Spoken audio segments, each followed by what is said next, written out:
And Bubba didn't get it, come on. And everybody else happy drinking their lattes, doing church services. I'm not against lattes, by the way. And Bart is sitting in the dirt, and he just has this rush of noise come by him. I think his disciples were trying to drum up a meeting. Okay, this is just my movie. I can't prove it.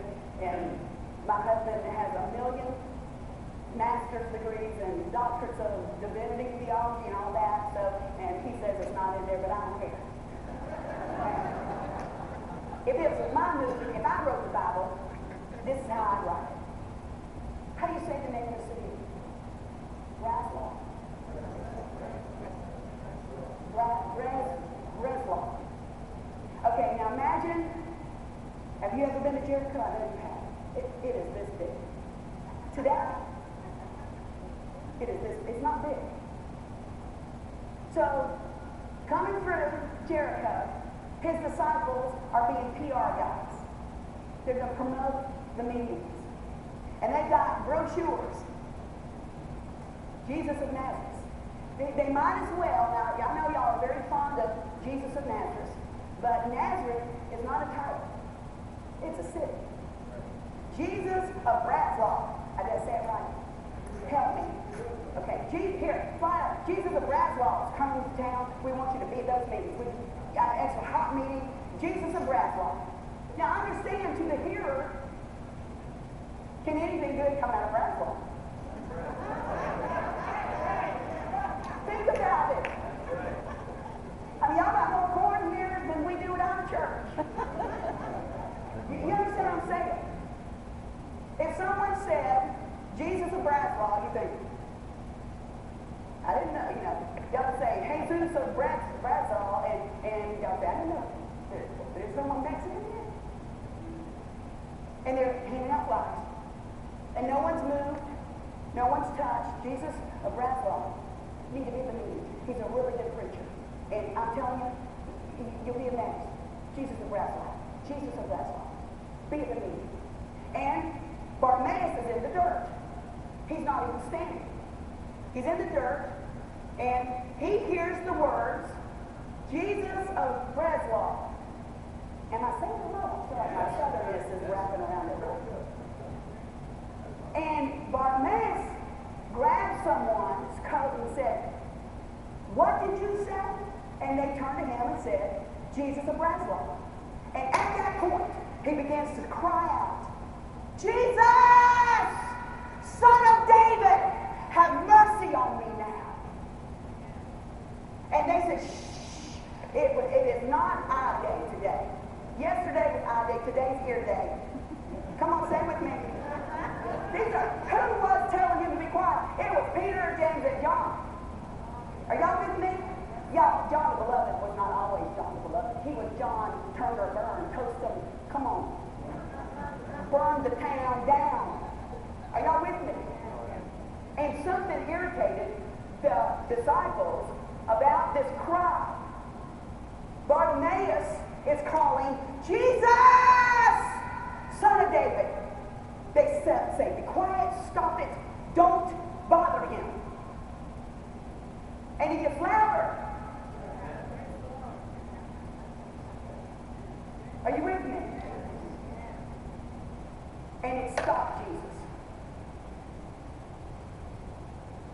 Now imagine Jesus, the mind fixer, the heart keeper, the guy that raised Lazarus from the dead, resurrection, is walking the streets, and Jesus comes to Jericho, and Jesus leaves Jericho.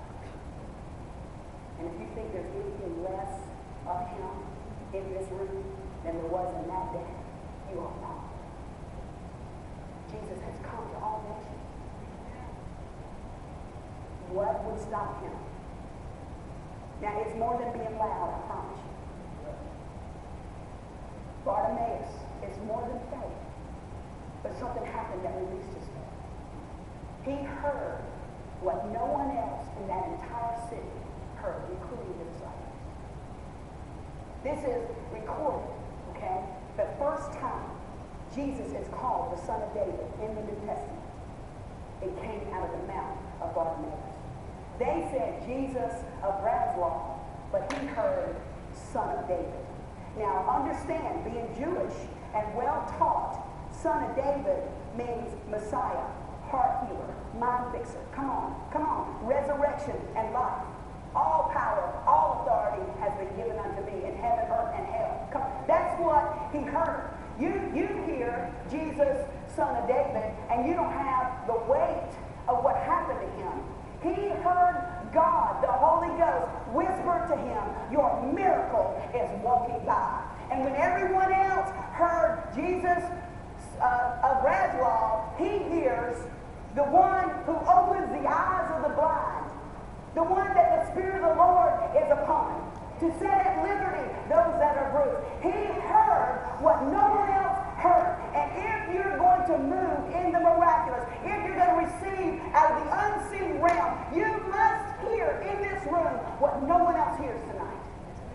And when you hear it, your bones will be lit on fire, literally.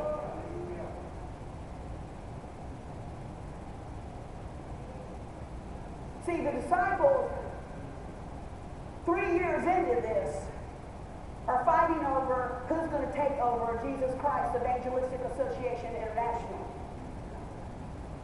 3 years. They witnessed things that people long to see. And they never heard. He says to them on the boat, having ears to hear, don't you hear? Having eyes to see, don't you understand? And don't you remember? I wouldn't want to be on the boat because he kept saying it. Having eyes to see, don't you see? Having ears to hear, don't you understand? And don't you remember? If you're going to move out of where you are, if you're going to get up and refuse. Now this is spirit, soul, body, socially and financially. Something inside of you has got to hear what no one else hears. Everyone in that room that heard the message on you have been given the mind of Christ. Heard a good sermon. But I heard the voice of God.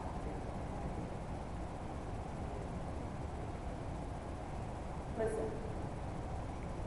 Sound always precedes manifestation. Now, I know you don't like it, and truthfully, I'm old enough not to like it. Okay?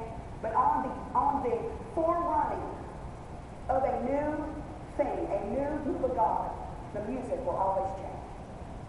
We got generations calling the music today demonic, but the generation before them called their music demonic. I'm just telling you, you got to be careful, because sound precedes manifestation. I always wondered why God put John the Baptist in a wilderness. I would put him in the middle of Atlanta, bless God Almighty, Georgia. All right? Or at least at the airport where millions come through every day. He declares, John does, I am the voice of one crying in the wilderness. And I said, Lord, why did you put a voice in the wilderness? And he said, because I always put my voice inside of your wilderness. I speak to the barren, unproducing, salt-wasted landscape of your life. I always send a voice into the wilderness. Elisha says it's not going to rain. And it put his life through change. You remember that? Then the Lord gives him the nudge. Okay, go ahead and tell him it's going to rain. He sends a message to Ahab and Jezebel. They're on a picnic that day. And said, boys, you better hitch up the stagecoach, because there's a storm a-coming. It's going to rain. Humid Arizona. They don't understand that heat. It's like opening an oven at 500 degrees with nothing cooking, because when you cook, the moisture